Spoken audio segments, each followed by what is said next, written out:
Everyone. It's been, as always, I'm going to apologize for having this a bit of a delay between videos. As always, I've been running around the world and doing a lot of fun stuff, but let's talk about what's going on. Obviously, we are 1 week away from the American elections, so I want to touch upon that a little bit. Try not to be too political, but let's face it, these American elections are going to have an impact on the world economy and the way the future things might be. So we'll talk about how it might impact the gas business. Also want to talk a little bit about some of the many forecasts that have come out lately. We have seen the ExxonMobil forecast and the IEA forecast and the BP forecasts have come out. I haven't had a chance to review all of them, but I think there's a few takeaway messages that we can talk about. And then I also want to talk to you about a few things I learned when I was in Singapore last week. I was at the Singapore part of the Singapore Energy Week was the S&P Global Asia LNG Conference, and I got to speak on a panel, and that was a lot of fun. So let's start up with that. So what's going on? Well, I think things are fairly optimistic in Asia.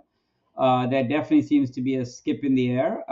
People are quite optimistic about the future of LNG and gas. I think they are realizing that we have a lot of other alternative fuels that everybody's talking about, but real projects are few and far between.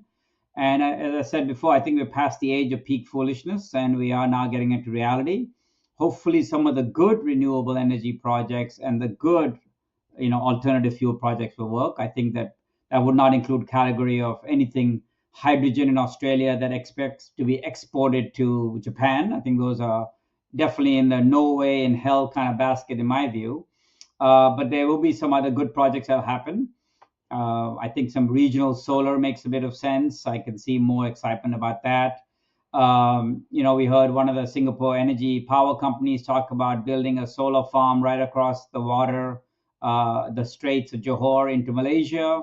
Solar farm there, convert it to hydrogen and bring the hydrogen down by pipeline. Hey, that makes a little bit of sense. Singapore already uses a lot of hydrogen in its city gas grid, which I was surprised to hear as well. So in these very small scale and regional type of things, hydrogen and these alternative fuels make sense.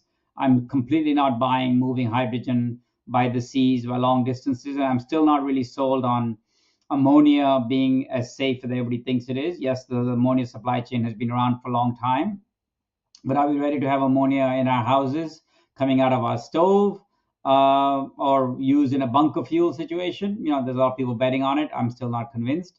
But let's go back to LNG. LNG is definitely the flavor of the day.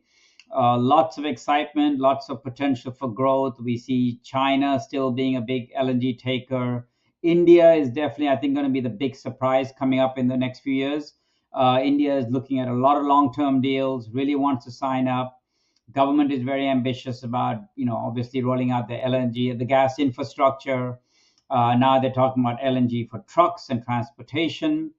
That's a good digression. Even though it wasn't talked about enough in the conference, I think LNG for transportation is really going to be a part that we watch out for. I read somewhere that China currently uses about 14 million tons of LNG just for transportation gas equivalent.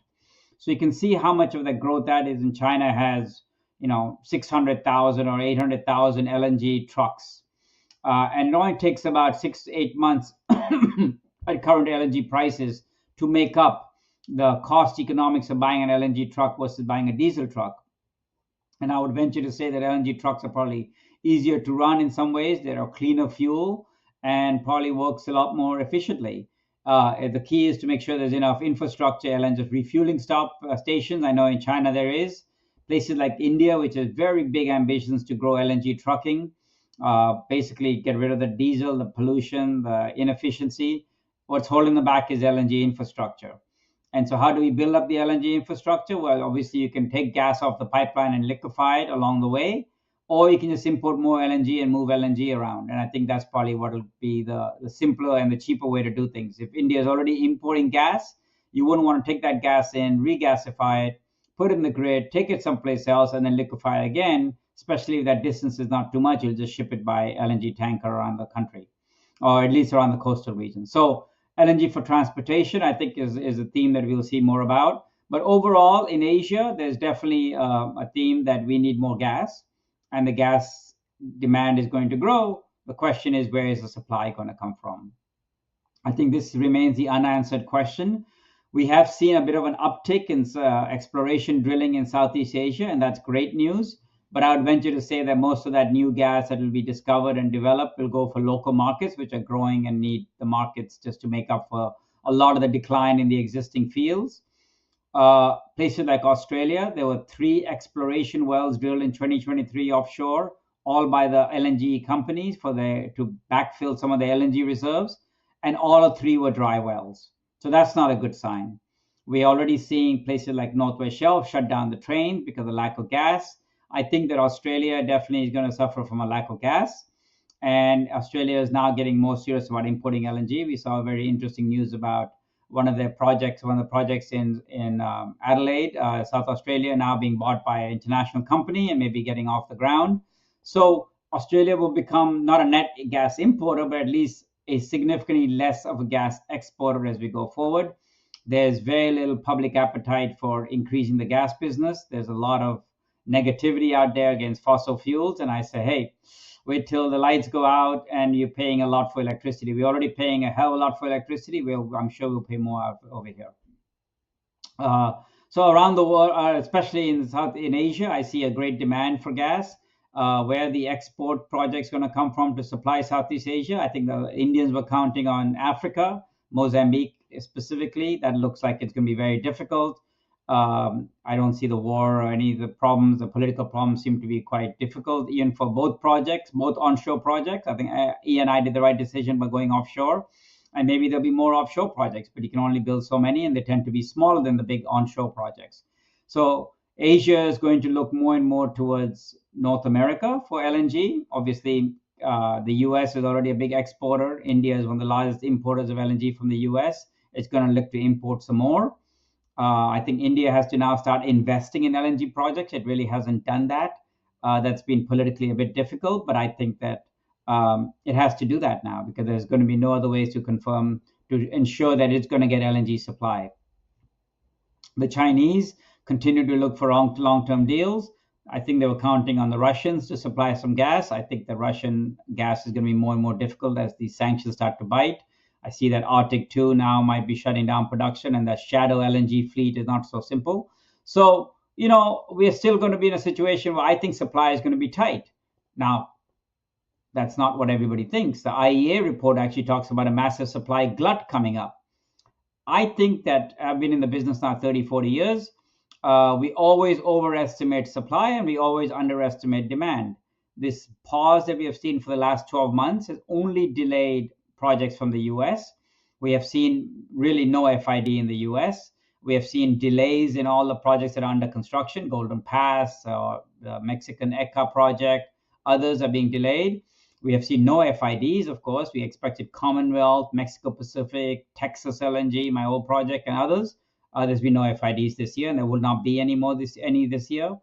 So, the only thing we've seen in North America is a small FID of the Cedar project in Canada. We'll see how that all works out. But really not enough LNG new projects to keep the ball going. So I don't buy the story of the glut. The IEA is very adamant that there's going to be a massive glut and we should stop investing in LNG. But if you look at the Exxon report, they actually put oil and gas investments together and said if we don't continue investing after 2030, there's going to be a serious decline in capacity of gas and oil around the world. Many of you might say it doesn't matter. We have renewables, we have all these other things. And yes, the renewables are making a difference. At the conference in Singapore, we heard that the levelized cost of energy in China now is lower for renewables than it is for fossil fuel projects. That's great if the renewables can be there for all 24 hours. And I think China is big enough that they can actually, and diverse enough, they can do that, but not everybody else can. The Exxon report also Exxon Outlook talked about how such a large part of the world, I can't remember the number, 2/3 of the world is still living in energy poverty. And 1/3 of that is in dire poverty, which means that they have no energy at all that they can count on. There's no plugs to plug things in. There's no electricity. There's no gas. We're not going to see renewables suddenly leapfrog some of the conventional stuff. Maybe in a small distributed way. I mean, people always say that, hey, the mobile phones overtook the landlines. Absolutely true. But for energy, we need infrastructure. We need big infrastructure. It's not the same as transmitting energy over the airwaves. So I do think that unless we continue the development and investment in the traditional fuels, we're going to leave a lot of people behind. But I've said that message before. Let's talk a little bit about the American elections. The news is all over the place. Obviously, it's I can't say I like either of the choices, but we are left with the choice of one of them. My forecast is that no matter who wins, I think they're going to realize that the importance of natural gas will prevail, and by 6 months from now, we'll all be kind of business as usual. I think that's being optimistic.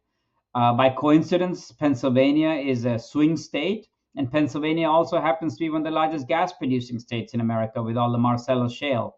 So that's actually brought gas to a bit of a discussion. I think if Pennsylvania was not coincidentally both, I don't think the parties will be talking about fracking as they are. I think they're realizing that fracking is not killing people. It's actually not an issue at all in this election. If Pennsylvania was such a swing state and fracking was actually producing three-eyed babies, then it would be in the discussion, but it's not, because fracking is completely benign and completely working out really well, and it's boosting American economy greatly.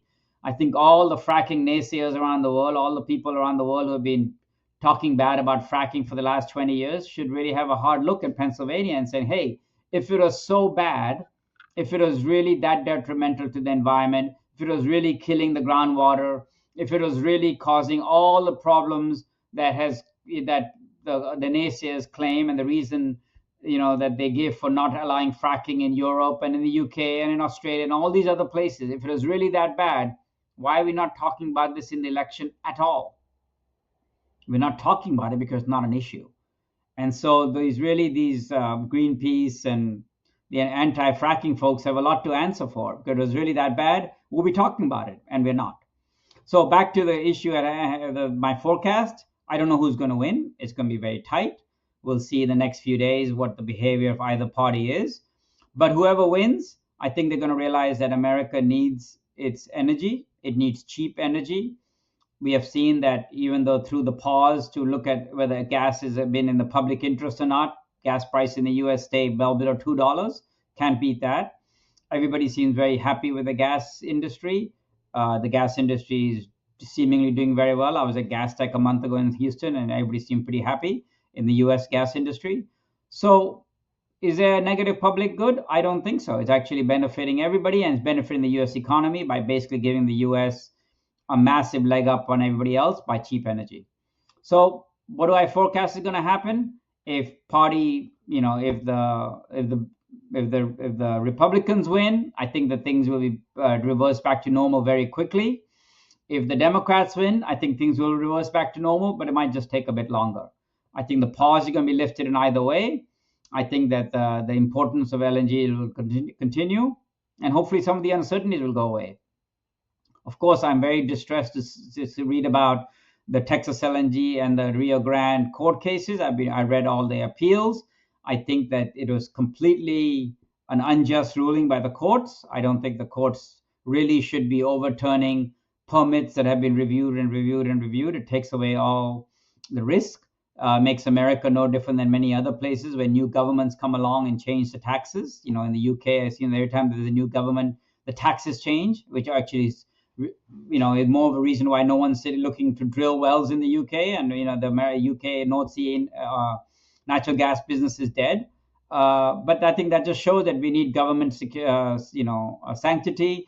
We need respect of contracts. We need respect of permits, and I hope that both parties see that.